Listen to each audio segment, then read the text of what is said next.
I think it really helps you think through what the project is and what it's trying to do. And it can break that down into several different areas, I think. First of all, it gives you a timescale for completion and milestones, things that you actually need to hit at certain points in order for other processes to go forward. So it's very good for breaking down this big amorphous idea that you have into separate targets to hit, essentially. And along with that kind of comes the idea of breaking it down into what's absolutely essential for the project, what you need to achieve, what it'd be good to achieve, and what, if you don't achieve with the project at the end of the day, that's okay, it's not essential.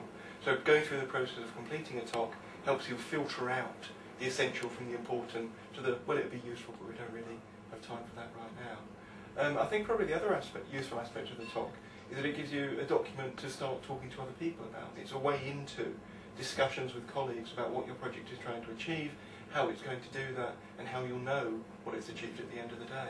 I think as with any evaluation process, and as with any process like this that is trying to get you to move more slowly through your ideas, it can sometimes seem burdensome that you're trying to break down into individual bullet points, maybe individual sentences, what are quite complex and quite, as I say, quite amorphous ideas that you can explain quite clearly in person, but to put that down on a piece of paper, let alone to turn that into a measurable target, can be quite a challenge. And I think that's probably the thing that I struggled with in the first talk that I did, realising that everything you set out as an objective has to be measurable in some way, and knowing what that index for measurement will be.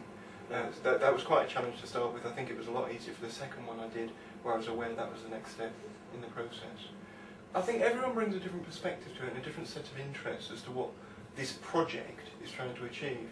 And in the particular examples that I was working with, because they were both projects that were intended to impact on the whole department, it was really good to get that involvement straight away, to start a conversation with people. What do you want this project to do?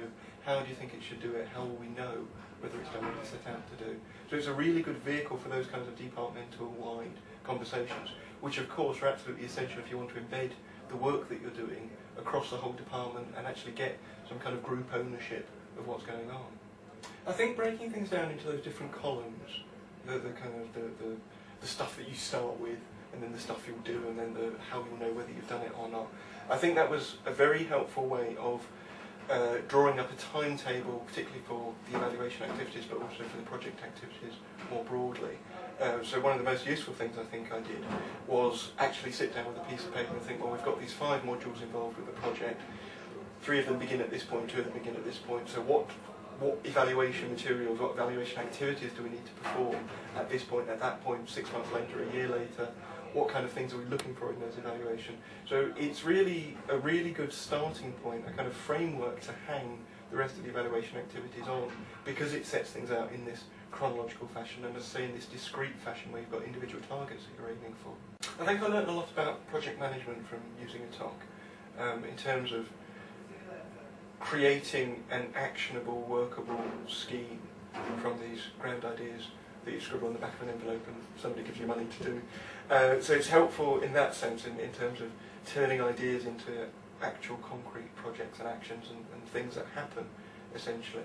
I think I also learned a lot about evaluation methods and evaluation processes, and being more, I think probably the word I'd use would be mindful, being more mindful as you carry out activities, whether they're associated with a particular project or not, as to what effect they're having, how you know whether they're having an effect or not, how you will act on any responses that you get or any evaluation data that you gather, no matter how formally or informally. So it helps you become more aware and more conscious of what you're doing, as I say, particularly within projects, maybe even particularly within a teaching and learning framework, but even more generally I think it helps you become a more reflective and aware practitioner. I think enjoy the process, as hard as that might seem, because it can seem as I say, an externally imposed burden, something that you need to do in order to tick boxes or jump through hoops. It's not that at all. It's actually an opportunity for you to reflect on your project and to turn it into something that will have definite results, and you'll know what those results will be. So welcome the opportunity. And also another aspect to it is keep hold of that document and keep aware that it will change and it will develop as your project changes and develops.